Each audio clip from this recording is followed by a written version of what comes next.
Hi friends, आज हम मध्यकालीन भारत के इतिहास का एक बहुत ही इंपॉर्टेंट टॉपिक का नाम है हमारे अलवार और नयनार संत। इनके बारे में काफी डिटेल से चर्चा करेंगे। आप हमारे साथ बने रहेंगे तो आपको इसके बारे में काफी अच्छी जानकारी प्राप्त होगी। तो शुरुआत करते हैं आज का टॉपिक हमारे अलवार और नयनार संत। दक्षिण भारत में भक्ति आंदोलन के अग्रदूतों में हमारे अलवार और नयनार संत बहुत ज्यादा प्रमुख थे। दक्षिण भारत में जो हमारे भक्ति आंदोलन चला था तो उसके अग्रदूतों में हमारे अलवार और नयनार संत थे। इन्होंने काफी ज्यादा इंपॉर्टेंट रोल अदा किया था। ये संत क्या हमारे 6ठी से 9वीं शताब्दी ईसा पूर्व के बीच में, ये संत कहते हैं हमारे 6ठी से 9वीं शताब्दी ईसा पूर्व के बीच में तमिलनाडु में सक्रिय थे। कहाँ पे? तमिलनाडु में काफी ज्यादा सक्रिय रहे थे। उन्होंने अपने जो भावपूर्ण कविताएं हैं और गीत है उनके माध्यम से भक्ति का संदेश फैलाया था। इन्होंने क्या किया? अपनी भावपूर्ण कविताओं और गीतों के माध्यम से भक्ति का संदेश फैलाया था। अब हम देखेंगे जो अलवार और नयनार संत है, इन संतों की सामान्य विशेषताएं क्या थी। सबसे पहली विशेषता थी इन्होंने भक्ति मार्ग पर जोर दिया। तो दोनों ही संतों ने कर्मकांडों और ब्राह्मणवादी जो वर्चस्व है उसको चुनौती दी। उन्होंने क्या है, दोनों के दोनों संत, चाहे अलवार हो चाहे नैनार हो, दोनों के दोनों संतों ने कर्मकांडों और ब्राह्मणवादी वर्चस्व उसको चुनौती दी। और चुनौती देते हुए शुद्ध इस भक्ति, क्या चुनौती देते हुए शुद्ध भक्ति पर अत्यधिक जोर दिया। और वो भी कैसी? ईश्वर के प्रति व्यक्तिगत प्रेम और समर्पण पर आधारित। क्या? ईश्वर के प्रति व्यक्तिगत प्रेम और समर्पण पर आधारित जो भक्ति है, शुद्ध भक्ति, उस पर अत्यधिक जोर दिया था। फिर क्षेत्रीय भाषाओं के प्रयोग की बात करें तो उन्होंने संस्कृत की बजाय तमिल जैसी जो स्थानीय भाषाएं हैं उनमें अपनी रचनाएं की थी। किसमें? तमिल जैसी जो स्थानीय भाषाएं थी उनमें अपनी रचनाएं की थी, जिससे क्या भक्ति का संदेश आम लोगों तक भी पहुंच सका। क्यों? क्योंकि उन्होंने संस्कृत को नहीं चुना बल्कि किसको चुना? तमिल जैसी स्थानीय भाषाओं को। मूर्ति पूजा और मंदिर निर्माण को बढ़ावा की बात करें तो इन संतों ने अपने आराध्य देवताओं की मूर्तियों की पूजा और भव्य मंदिरों के निर्माण को प्रोत्साहन दिया था। इन्होंने क्या किया? इन संतों ने अपने जो आराध्य देव थे तो आराध्य देवताओं की मूर्तियों की पूजा और भव्य मंदिरों के निर्माण को प्रोत्साहित किया, जो बाद में क्या भक्ति आंदोलन के केंद्र बन गए थे। फिर यात्राएं और तीर्थ यात्राओं की बात करें तो वे जगह जगह पे घूम के, वे क्या जगह जगह पे घूम के अपने भजनों का प्रचार प्रसार किया करते थे और विभिन्न तीर्थ स्थलों की यात्रा किया करते थे, जिससे क्या भक्ति का प्रसार प्रसार हुआ था। सामाजिक समरसता की बात करें तो दोनों ही संघ क्या है, समूहों में, दोनों ही संघ के समूहों में विभिन्न जातियों, यहाँ तक कि निम्न जातियों और अस्पृश्य कहे जाने वाली जो जातियां हैं इनके लोग भी इनके अंदर शामिल हुआ करते थे। जी, उन्होंने क्या जातिगत भेदभाव और ब्राह्मणों की प्रभुता, इसका विरोध किया था। इन्होंने क्या जातिगत भेदभाव और ब्राह्मणों की प्रभुता का विरोध किया था। फिर रहस्यवादी और भावनात्मक अनुभव की बात करें तो उसने कि मतलब उनके गीतों में, जो हमारे अलवार और नयनार है, तो इनके गीतों में ईश्वर के साथ एक गहरे व्यक्तिगत और रहस्यवादी संबंध का अनुभव व्यक्त होता है। तो इनके गीतों में क्या है, ईश्वर के साथ एक गहरे व्यक्तिगत और रहस्यवादी संबंध का अनुभव व्यक्त होता है। फिर बौद्ध और जैन धर्म का विरोध की बात करें तो इन संतों ने दक्षिण भारत में बौद्ध और जैन धर्म के बढ़ते प्रभाव को कम करने के लिए महत्वपूर्ण भूमिका निभाई थी। तो इन संतों ने क्या किया? दक्षिण भारत में जो हमारे बौद्ध धर्म और जैन धर्म काफी तेजी से बढ़ रहा था तो इसको कम करने में महत्वपूर्ण भूमिका निभाई थी। क्यों? क्योंकि वे भक्ति के माध्यम से हिंदू धर्म को पुनर्जीवित करना चाहते थे। किसके माध्यम से? भक्ति के माध्यम से हिंदू धर्म को पुनर्जीवित करना चाहते थे। तो अब देखेंगे हमारे स्पेशली अलवार संतों के बारे में, जिन्हें वैष्णव संत भी कहा जाता है। अलवार की बात करें तो अलवार तमिल शब्द आड़ू से मिलकर बना है। तो आड़ू शब्द से बना हमारे क्या? अलवार, जिसका अर्थ क्या होता है? जो हमारे ईश्वर की भक्ति में डूबे हुए हों, जो हमारे ईश्वर की भक्ति में डूबे हुए हों, वही हमारे अलवार कहलाते हैं। और ये भगवान विष्णु और उसके जो अवतार थे, भगवान विष्णु के, जैसे राम या कृष्ण, तो इस तरह के जो उनके अवतार थे उनके भक्त हुआ करते थे और सभी के सभी अलवार माने जाते थे। अब बात करें अलवार संतों की विशेषताएं, स्पेशली हम अलवार संतों की विशेषताएं देखेंगे। इससे पहले हमने ओवरऑल देखा था। तो ये हमारे विष्णु भक्ति पे काफी ज्यादा जोर दिया करते थे। अलवार संत विशेष रूप से भगवान विष्णु और उनके जो अवतार होते थे उनके प्रति समर्पित थे। भावुकता और प्रेम की बात करें तो उनकी भक्ति में माधुर्य भाव और प्रेम की प्रधानता हुआ करती थी। वे ईश्वर को कभी स्वामी, तो कभी मित्र, कभी पिता, तो कभी प्रियतम के रूप में पूजा करते थे। वे ईश्वर की पूजा किस प्रकार किया करते थे? वे ईश्वर को कभी स्वामी, कभी मित्र, कभी पिता और कभी प्रियतम के रूप में पूजा करते थे। फिर दिव्य प्रबंधन की बात करें, या दिव्य प्रबंधन की बात करें तो उनके भजनों और कविताओं को नए नलईरा दिव्य प्रबंधम, क्या उनकी जो भजन और कविताएं हैं उनको क्या नलईरा दिव्य प्रबंधम नामक एक ग्रंथ है उसमें संकलित किया गया था, जिसे तमिल वेद के रूप में भी जाना जाता है। तो बात करें नलईरा, ये आप याद रखेंगे, नलीरा दिव्य प्रबंधम की।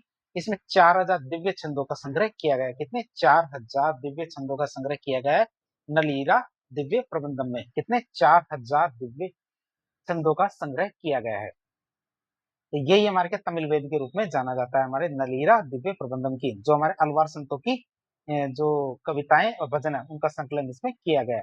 तो पुनर्जन्म और अवतारवाद की बात करें तो वे क्या है, विष्णु के विभिन्न अवतारों में विश्वास रखते थे और पुनर्जन्म के सिद्धांत को स्वीकार किया करते थे। क्या वे विभिन्न अवतारों में जो विष्णु के अवतार थे उनमें विश्वास रखते थे, साथ ही साथ पुनर्जन्म के सिद्धांत को भी मानते थे। अब हम देखेंगे प्रमुख अलवार संतों के बारे में। ये माना जाता है कि कुल 12 अलवार संत थे। कितने? 12 अलवार संत थे, जिनमें से खास खास कौन थे? एक तो हमारे पोइगई, क्या पोइगई अलवार थे। इन्हें पहले अलवार संत माना जाता था। पोइगई जो हमारे अलवार थे इन्हें पहला अलवार संत माना जाता था। दूसरे हमारे जैसे भूत तलवार, पे अलवार, तिरुमलियासाई अलवार, तिरुमलिसाई अलवार। पांचवे हमारे कौन से? नम्मालवार। क्या नम्मालवार? शक्तकोप, क्या षटकोप, नम्मालवार षटकोप की बात करें तो इन्हें सबसे महान अलवारों में से एक माना जाता है। जो हमारे नम्मालवार है तो नम्मालवार को सबसे महान अलवारों में से एक माना जाता है। और इनके भजनों में दार्शनिक गहराई और गहन रहस्यवाद पाया जाता है। जो हमारा नम्मालवार है तो नम्मालवार के जो भजन होते थे तो इनके भजनों में दार्शनिक गहराई और गहन रहस्यवाद पाया जाता था। और इनकी रचनाओं को तमिल वेद के समकक्ष माना गया है। जो इनकी रचनाएं थी तो इनकी रचनाओं को तमिल वेद के समकक्ष माना गया है, मतलब उन्हीं के लेवल का माना जाता था, टॉप लेवल पे, मतलब नम्मालवार की जो रचनाएं थी। तो मधुर कवि इन नम्मालवार के शिष्य थे कौन? मधुर कवि। तो पांचवे थे हमारे कौन से? कुलशेखर। कुलशेखर की बात करें तो चेर वंश के एक शासक थे कौन? कुलशेखर, जिन्होंने अपना राजपाट त्याग करके भक्ति मार्ग अपनाया था। जिन्होंने क्या किया? अपना राजपाट त्याग करके भक्ति मार्ग को अपनाया था। वे भगवान राम के अनन्य भक्त थे। किसके? भगवान राम के अनन्य भक्त थे। और क्या है? चेर वंश के शासक थे कुलशेखर। फिर पेरियालवार, ये पेरियालवार की बात करें तो ये विष्णु चित्त हमारे पेरियालवार थे। आंडाल के पिता कौन थे? हमारे पेरियालवार। तो ये हमारे भगवान विष्णु के प्रति वात्सल्य भाव की भक्ति के लिए प्रसिद्ध है। क्या ये क्या थे? वे भगवान विष्णु के प्रति क्या वात्सल्य भाव की भक्ति के लिए प्रसिद्ध है, मतलब वो अपने बच्चे की तरह रखते थे, वात्सल्य रखते थे हमारे किसके प्रति? विष्णु के प्रति। कृष्ण के जो बाल रूप की स्तुति करने वाले संत थे कौन? पेरियालवार। आप इसे याद रखेंगे, जो कहते हैं आंडाल के पिता। और आंडाल कहते हैं एकमात्र अलवार महिला संत थी। आप इसे याद रखेंगे। आंडाल के पिता कौन थे? पेरियालवार। तो तिरुप्पान की बात करें, तिरुप्पान अलवार की बात करें तो ये दलित मतलब अस्पृश्य जाति के थे, जो सामाजिक समानता के प्रतीक थे। मतलब ऐसा माना जाता है कि अलवारों के अंदर जो जातिगत भेदभाव है वो नहीं माना जाता था। और इसका उदाहरण क्या? हमारे तिरुप्पान अलवार जो एक दलित मतलब अस्पृश्य जाति से थे। फिर तोंडर डिप्पोडी अलवार, या तोंडर डिप्पोडी अलवार की बात करें, एक हमारे 12वें थे हमारे तिरुमंगई अलवार। तिरुमंगई अलवार की बात करें तो एक शक्तिशाली सरदार थे तिरुमंगई अलवार, जो बाद में भक्ति मार्ग पर चले थे और तमिल वेदांतों की इन्होंने रचना की थी। और आंडाल की बात करें, जिन्हें गोदा या रंगनायकी भी कहते हैं, ये एकमात्र महिला अलवार संत थी। आप इसे याद रखेंगे। आंडाल क्या थी? एकमात्र महिला अलवार संत थी, जिनके पिताजी का नाम था पेरियालवार। तो इस तरह हमने 12 जो हमारे अलवार संत थे उनके बारे में देख लिया। सब पहले हमारे पोइगर अलवार थे, आप इसे याद रखें। अब हम देखेंगे महिला अलवार संतों के बारे में, जो हमारे आंडाल थी। आंडाल की बात करें तो अलवार संतों में एकमात्र महिला संत आंडाल थी, जिन्हें दक्षिण भारत की मीरा कहा जाता है। तो दक्षिण भारत की मीरा किसे कहते हैं? आंडाल को कहा जाता है। वो क्या हमारे पेरियालवार की दत्तक पुत्री थी, मतलब गोद ली हुई बेटी थी। तो पेरियालवार थे, उनकी गोद ली हुई बेटी थी हमारी कौन? आंडाल। उन्होंने स्वयं को भगवान रंगनाथ मतलब विष्णु की प्रेमिका मतलब अपना पति मानकर भक्ति की थी। जो हमारे रंगनाथ थे भगवान विष्णु, उनको अपना पति माना और खुद को उनकी प्रेमिका मान के उनकी पूजा किया करती थी, मतलब उनके प्रति भक्ति दिखाती थी। उनकी रचनाएं तिरुप्पवे, या तिरुप्पवे की बात करें, उनकी रचना तिरुप्पवे, नाचियार, तिरुमोझी, ये उनकी रचनाएं थी। तिरुप्पवे और नाचियार तिरुमोझी भक्ति साहित्य की अमूल्य निधि मानी जाती है। जो उनकी रचनाएं थी दोनों, तिरुप्पवे और नाचियार तिरुमोझी, उनकी उपासना माधुर्य भाव से की थी। उनकी उपासना क्या? माधुर्य भाव से की थी, जहाँ स्वयं या जहाँ भक्त क्या स्वयं को ईश्वर की प्रेमिका के रूप में देखता है। तो आंडाल क्या है? खुद प्रेमिका मानती थी, किनकी? भगवान विष्णु की। और भगवान विष्णु जो हमारे रंगनाथ जी भगवान थे, उनको अपना पति मानकर पूजा या भक्ति किया करती थी आंडाल। ये तो हमारे अलवार संत थे। अब देखेंगे हम नयनार संत, जो हमारे शिव भक्ति के प्रतीक माने जाते हैं। नयनार शब्द का अर्थ होता है भगवान शिव के प्रति समर्पित भक्त। तो ये भगवान शिव और उनके जो विभिन्न रूप है उनके भक्त हुआ करते थे। नयनार संतों की विशेषताएं देखें तो ये शिव भक्ति को मानते थे, समर्पित थे। तो नयनार संत विशेष रूप से भगवान शिव और उनके जितने भी अवतार थे उनके प्रति समर्पित थे। नैना संत। फिर उग्र और तीव्र भक्ति की बात करें तो उनकी भक्ति में अक्सर तीव्रता, वैराग्य और कभी-कभी आत्म बलिदान का भाव भी देखने को मिलता है। जो उनकी भक्ति थी, उनकी भक्ति में क्या अक्सर क्या तीव्रता, वैराग्य और कभी-कभी क्या आत्म बलिदान का भाव भी देखने को मिलता है। फिर तेवरम और तिरुवाचकम की बात करें, या तेवरम और तिरुवाचकम की बात करें तो उनके भजनों और कविताओं को, जो उनके भजन थे, हमारे नयनार संतों की बात करें तो नयनार संतों के भजन और कविताओं को तेवरम और तिरुवाचकम नामक जो संग्रह है उनमें संकलित किया गया है, जो हमारे शैव सिद्धांत और भक्ति का महत्वपूर्ण स्रोत माने जाते हैं। तेवरम और तिरुवाचकम। शैव सिद्धांत के प्रसार की बात करें तो उन्होंने शैव सिद्धांतों और शिव की महत्ता का प्रसार किया था। अपर समंदर और सुंदर, ठीक है, अपर समंदर सुंदर के भजनों से शिव भक्ति का व्यापक प्रसार हुआ था। तो ये हमने नयनार संतों की विशेषताएं देखी थी।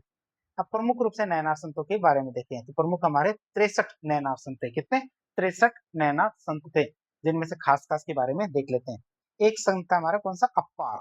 अप्पार की बात करें जिसका नाम दूसरा नाम क्या था? तिरुन्ना बुक रासर या तिरुन्ना बुक रासर।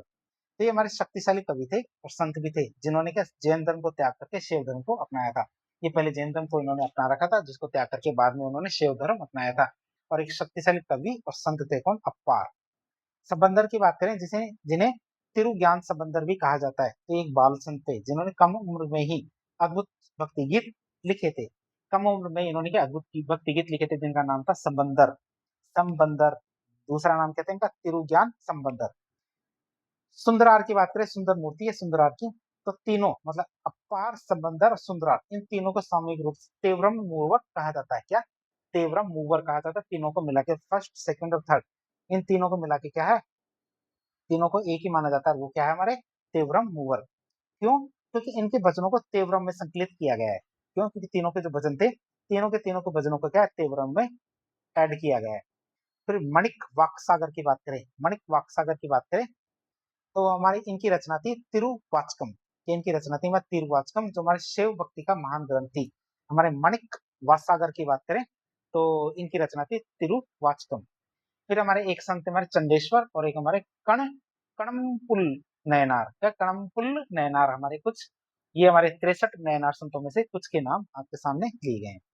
महिला नयनार संतों की बात करें तो नयनार संतों में भी महिला संत थी, जिसमें हमारी क्या थी? करिक्कल अम्मायर। क्या? करिक्कल अम्मायर हमारी क्या थी? एक महिला संत थी नयनार संतों में। वो हमारे शिव की भक्ति तीव्र भक्त हुआ करती थी। क्या? शिव की तीव्र भक्त हुआ करती थी और अपनी भक्ति में उन्होंने अपने शरीर का त्याग करके एक भयावह रूप धारण कर लिया था। उन्होंने क्या? अपने शरीर का त्याग करके एक भयावह रूप धारण कर लिया था, ताकि वो शिव के गणों के समान दिख सके। उनकी भक्ति ने में क्या है? वैराग्य और शिव के प्रति गहन प्रेम की भावनाएं स्पष्ट रूप से दिखाई देती है। तो उनकी भक्ति थी, तो उनकी भक्ति में क्या है? हमारे वैराग्य और शिव के प्रति गहन प्रेम की भावनाएं साफ साफ देखने को मिलती है। किनके अंदर? महिला नयनार संत हमारे करिक्कल अम्मयार। अब हम देखेंगे अलवार और नयनार दोनों के बीच में यदि तुलनात्मक अध्ययन करें, दोनों में अंतर देखें तो क्या अंतर होगा, हम देखें। आराध्य देव की बात करें तो अलवार संत की बात करें तो इनके आराध्य देव थे भगवान विष्णु और उनके अवतार जैसे राम, कृष्ण, इस तरह से। नैना संतों की बात करें तो भगवान शिव और उनके विभिन्न रूप इनके आराध्य देव हुआ करते थे। अलवार के संतों में दर्शन की बात करें तो इनका मुख्य रूप से दर्शन क्या है? वैष्णव धर्म या विशिष्ट अद्वैत से जुड़ा हुआ था। नैनार संतों की बात करें तो इसमें शैव धर्म या शैव सिद्धांत से जुड़े हुए हमारे इनका दर्शन था। अलवार संतों में संख्या कितनी थी? मुख्य रूप से हमारे 12 थी। 63 संत थे हमारे नैना संतों में। प्रमुख संग्रह की बात करें तो नलीरा दिव्य प्रबंधम जो तमिल वेद है, इनका प्रमुख संग्रह था। नयनार संतों की बात करें तो तेवरम या तिरुवाचकम इनका प्रमुख संग्रह था।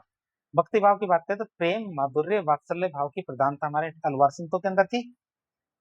तीव्रता, वैराग्य और कभी कभी उग्रता की प्रधानता हुआ करती थी हमारे नयनार संतों में। महिला संतों की बात करें तो अलवार संतों में एकमात्र जो हमारी महिला संत थी वो थी अंडाल, और हमारे करक्कल अम्मयार जो प्रमुख रूप से नैनार संत थी। और भी महिलाएं थी लेकिन प्रमुख रूप से कौन थी? करक्कल अम्मयार। लेकिन एकमात्र थी हमारे कौन? अलवार में अंडाल। सामाजिक प्रभाव की बात करें तो अलवारों में जाति व्यवस्था के विरोध में उदार दृष्टिकोण था। तो नैनारों के अंदर जाति भेदभाव को चुनौती देने में भी ये भी सक्रिय रहे थे। राजाओं के समर्थन की बात करें, चोल और पांडे राजाओं का इनको सहयोग मिला था अलवारों को, और चेर, चोल और पांडे तीनों का ही सहयोग मिला था हमारे नयनारों को। तो दोनों की बात कर सकते हैं हम तुलनात्मक अध्ययन में। अब हम देखेंगे अलवार और नयनार जो संत है इनके क्या क्या प्रभाव पड़े थे। तो अलवार नैनार संतों का दक्षिण भारतीय समाज और धर्म पर गहरा और स्थायी प्रभाव पड़ा था। जैसे हमारे भक्ति आंदोलन पर इनका क्या प्रभाव पड़ा, तो भक्ति के आधारभूत सिद्धांत इन्होंने दिए। उन्होंने भक्ति आंदोलन के आधारभूत सिद्धांतों की स्थापना की, जिससे हमारे ईश्वर के प्रति व्यक्तिगत प्रेम, समर्पण और गुरु की महत्ता स्थापित होती है। क्षेत्रीय भाषाओं के विकास की बात करें तो तमिल में जो उनकी रचनाएं थी, क्या तमिल में उनकी रचनाओं ने तमिल साहित्य और भाषा के विकास में बहुत महत्वपूर्ण भूमिका निभाई थी। तमिल में जो उन्होंने साहित्य लिखा, भाषा का विकास किया, तो ये तमिल भाषा के विकास में काफी ज्यादा योगदान दिया। फिर मंदिरों के विकास की बात करें तो उनके भजनों से प्रेरित होके उनके भजनों से प्रेरित होके कब भव्य मंदिरों का निर्माण हुआ, जो बाद में कला और संस्कृति के केंद्र बनते हैं। अद्वैतवाद को चुनौती की बात करें तो उन्होंने आदि शंकराचार्य के अद्वैतवाद, जो निराकार ब्रह्म है, उनके दर्शन को चुनौती दी थी और एक साकार व्यक्तिगत ईश्वर की भक्ति पर उन्होंने जोर दिया। उन्होंने क्या किया, अद्वैतवाद के दर्शन को चुनौती दी और एक साकार व्यक्तिगत ईश्वर की भक्ति पर जोर दिया, जिससे हमारे विशिष्ट अद्वैत और द्वैत जैसे जो भक्ति उन्मुख दर्शन है, इनका मार्ग प्रशस्त होता है। संत परंपरा को बढ़ावा के देने की बात करें तो उन्होंने दक्षिण भारत में एक मजबूत संत परंपरा की नींव रखी, जिससे क्या बाद में उत्तर भारत के भक्ति आंदोलन को भी प्रभावित किया जा सका। अब समाज पर प्रभाव की बात करें तो जातिगत भेदभाव को कम करना, तो इन संतों ने अपनी कविताओं, अपने जीवन के उदाहरणों से जाति व्यवस्था की जो कठोरता है उस पर प्रहार किया। उन्होंने विभिन्न जातियों के लोगों को अपने अनुयायी बनाया और यह संदेश दिया कि ईश्वर की भक्ति में जातिगत भेद का कोई स्थान नहीं है। महिलाओं की भूमिका की बात करें तो अंडाल और करिक्कल अम्मयार जैसी जो महिला संत है, इन्होंने समाज में महिलाओं की धार्मिक और आध्यात्मिक भूमिका को उभारा था।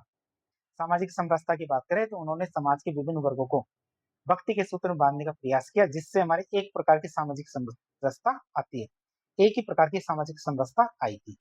तो ब्राह्मणों के प्रभुत्व में कमी की बात करें, यद्यपि वे हिंदू धर्म के भीतर ही थे, उन्होंने ब्राह्मणों के एकाधिकार और कर्मकांडों पर अत्यधिक निर्भरता को चुनौती दी थी कि आप कर्मकांड और एकाधिकार इन पर क्या आप बहुत ज्यादा निर्भर नहीं हो सकते, जिससे आम लोगों के लिए धर्म बहुत ज्यादा सुलभ और आसान हो गया था। लोकप्रियता और जनजुड़ाव की बात करें तो उनकी भाषा सरल थी, भावनात्मक भजन थे, तो इन्होंने क्या किया, आम लोगों को अत्यधिक आकर्षित किया, जिससे भक्ति आंदोलन एक जन आंदोलन बन पाया था। फिर संक्षेप में देखिए तो अलवार और नयनार संतों ने दक्षिण भारत में भक्ति की एक नई लहर पैदा की थी, जिसने धार्मिक, सामाजिक और सांस्कृतिक परिदृश्य को मौलिक रूप से बदल दिया था। उनके विचारों और रचनाओं ने बाद में क्या उनके विचारों और रचनाओं ने बाद के भक्ति आंदोलन के लिए एक मजबूत नींव प्रदान की थी, जिनका प्रभाव क्या पूरे भारत में महसूस किया गया था। तो इस तरह आज एक लेक्चर के जरिए मध्यकालीन भारत के इतिहास का एक बहुत ही इंपॉर्टेंट टॉपिक अलवार और नयनार संतों के बारे में हमने काफी डिटेल से जानने की कोशिश की। इस प्रकार के इन्फॉर्मेटिव वीडियो देखने के लिए हमारे चैनल से जुड़े। वीडियो यदि पसंद आया तो वीडियो को लाइक करें, चैनल को सब्सक्राइब करें, अपने दोस्तों के साथ शेयर करें। धन्यवाद।